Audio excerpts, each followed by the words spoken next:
కుంద హ్యాండ్స్కి డైరెక్ట్ తీసుకోవచ్చు అని అన్నావు కదా, ఎట్లా చెప్పు. ఇక ఫస్ట్ పైపింగ్ రెడీ చేసుకున్నావు కదా, పైపింగ్ వేసాను ఫస్ట్.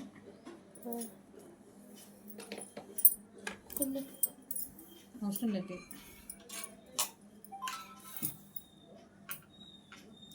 నాకు కూడా పిందెలు పెట్టుకుని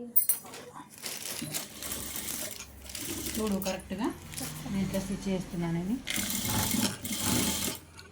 ఈజీ ప్రాసెస్ ఇది, తొందరగా అయిపోతుంది. చూడ్డానికి నీట్గా ఉండాలి, తొందరగా అయిపోవాలి. మళ్ళీ కట్ చేసిర్రా వీళ్ళు ఎట్లేసిరా అనేది గుర్తుపట్టకుండా ఉండాలి. ఒకటే హ్యాండ్ చూపిస్తా.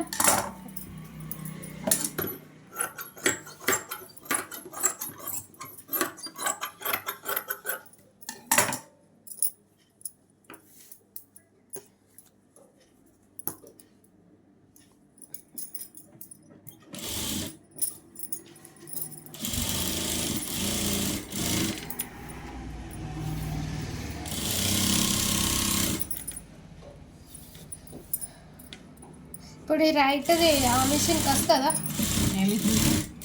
పాదాలు అన్ని మిషన్లకు సెట్ కావురా. మిషన్కి వచ్చింది కూడా సెట్ కాలేదు ఒకటి, అంటే మిషన్కి రాలేదు. వేరే అలాగా తీసుకొని అన్నయ్య దగ్గరికి వెళ్తే నాకు పంపించలేదని అంటే వేరేది ఇచ్చింది కానీ అది సెట్ అవుతలేదు. అది దాన్ని ఇంకో రకంగా యూజ్ చేసిన. ఇది ఒకటి, ఇది ఇంకో మిషన్ది, పాత మిషన్ది, దీనికి సెట్ అయింది.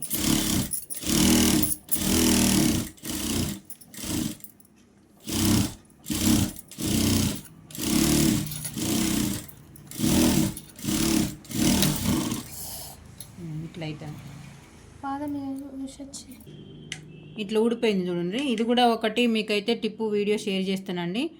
దీన్ని ఇట్లా బయట కూడ రాకుండా ఏం చేయాలంటే, ఇది మిషన్కి ఇది ఒక్కటి మాత్రమే సెట్ అవుతుంది. మా షాపులు ఉన్నాయి. దీని కింద స్ప్రింగ్ ఉంది చూడండి. ఈ స్ప్రింగ్ వేయిందంటే వేస్టే, ఖరాబ్ అయినట్టే. ఈ స్ప్రింగ్ కంపల్సరీ ఉండాలి. ఈ సైడ్కి బటన్ అనేది ఉంటుంది చూడండి. ఈ బటన్ని ఇది ఊడిపోకుండా ఎలా సెట్ చేసుకోవాలనేది నేను మన ఛానల్లో అప్లోడ్ చేస్తాను.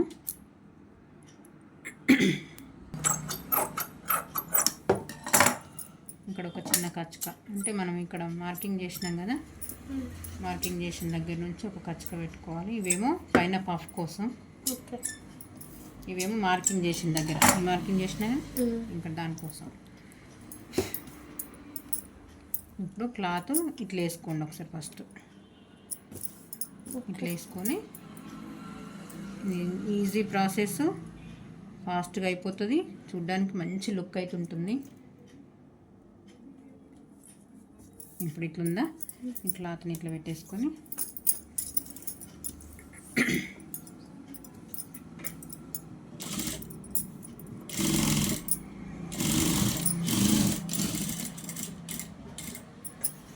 ఇలా మార్కింగ్ కరెక్ట్గా ఎక్కడైతే చేసినామో అక్కడి వరకు కింద క్లాత్ అడ్జస్ట్ అవుతుందో లేదో చూసుకోవాలి. మళ్ళీ సరిపోకపోతే మళ్ళీ ఇబ్బంది. వీలైతే దూరకు కుట్టు పెట్టుకోండి, ఎందుకంటే సైడ్ నుంచి ఇక్కడికి ఇప్పుతాం కదా మనం.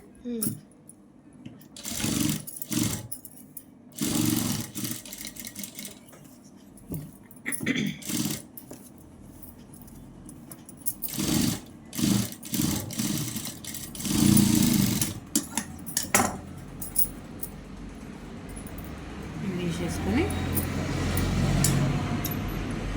కొంచెం క్లాత్ ఎక్స్ట్రా సరిపోతుందా? చూడు ఎట్లా సరిపోతుంది, ఏడికి వస్తుంది అనేది. ½ ఇంచ్ మిగతాది అంతా ఖర్చు అనేది కరెక్ట్గా లోపల లైనింగ్ ఏడు వరకు అవుతుందో అంతవరకు కరెక్ట్గా కట్ చేసుకుంటూ రావాలి. దీనికి నాది పాదం ఇటు సైడ్ కదా, ఇది కదా.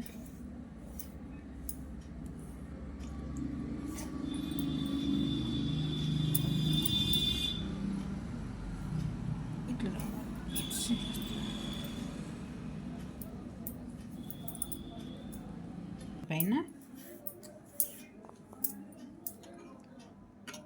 ఈ కుట్టు మీద, ఈ క్లాత్ మీద పడకుండా పైపింగ్ కావాలి అని అంటే, పైపింగ్ లేదు నార్మల్గానే కావాలి అని అంటే డైరెక్ట్ ఫోల్డ్ చేసేయచ్చు.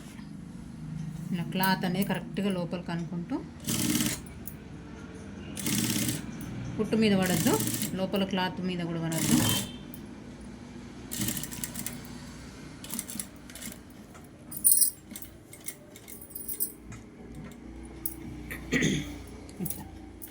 ఇక్కడ కార్నర్ దగ్గరికి రాగానే కొంచెం అడ్జస్ట్మెంట్.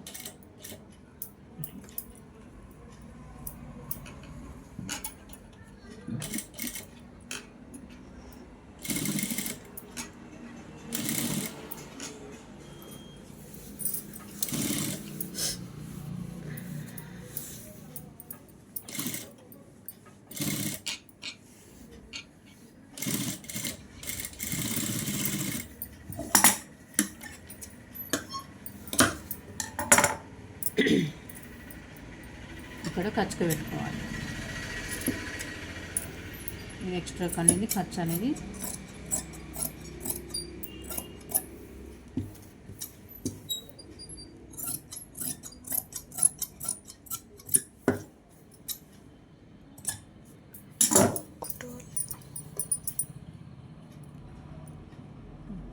ఇది కుట్టు తీసేయాలి ఇప్పుడు.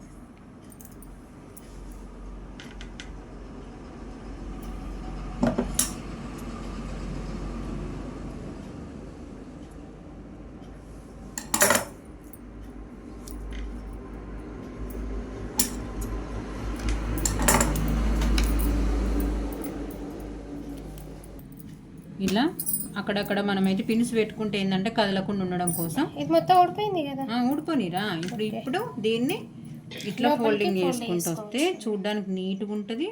అదే ఫస్ట్ ఇట్లా ఈ షేప్ కట్ చేసుకొని వేస్తే ఇక్కడ కొన్నిసార్లు నాకు చెప్పిన కస్టమర్స్ కానీ రెగ్యులర్ ఇప్పుడు మీరు మీ అట్లాంటి వాళ్ళు కానీ నేర్చుకున్న వాళ్ళు ఏంటంటే ఎక్కువ వస్తుంది తక్కువ వస్తుంది. నువ్వు నాకు అప్పుడు చెప్పింది ఏంటిది, తక్కువ వస్తుంది లేదంటే ఎక్కువ వస్తుంది అని అన్నావు. ఇట్లయితే ఎటువంటి ప్రాబ్లం లేకుండా క్లాత్ కదలకుండా ఉంటుంది.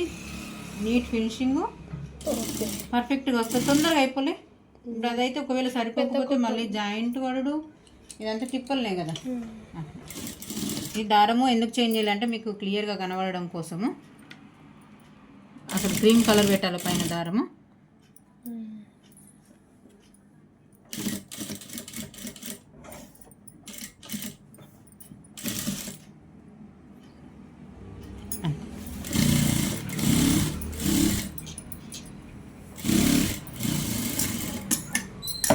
ఇప్పుడు ఇవి తీసేస్తే ఇక్కడ బుట్ట పెట్టేస్తే సరిపోతుంది. ఇక్కడ కచ్చక ఉంది కదా, ఈ కచ్చక దగ్గర చిన్న పైన కట్టేటట్టు కచ్చక పెట్టేసుకొని ఇప్పుడు పఫ్ 7 నుంచి 7 వరకు అనేది మార్కింగ్ చేసుకొని పెట్టుకున్నాం కదా.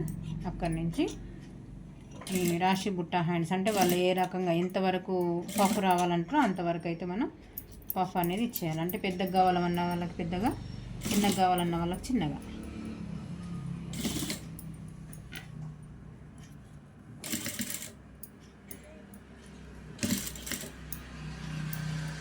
అటు 4 వచ్చినాయి, ఇటు కూడా 4 రావాలి.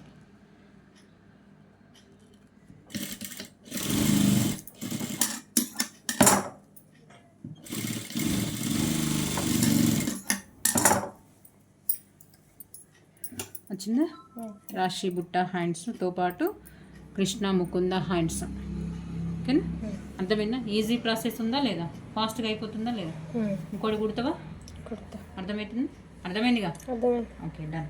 దీనికైతే థ్రెడ్ వేరే చేంజ్. అర్థమైంది? రెండింటికి ఒకటేసారి చేంజ్ చేస్తుంది చూడు. దానికి కూడా ఇప్పుడు కుట్టేసి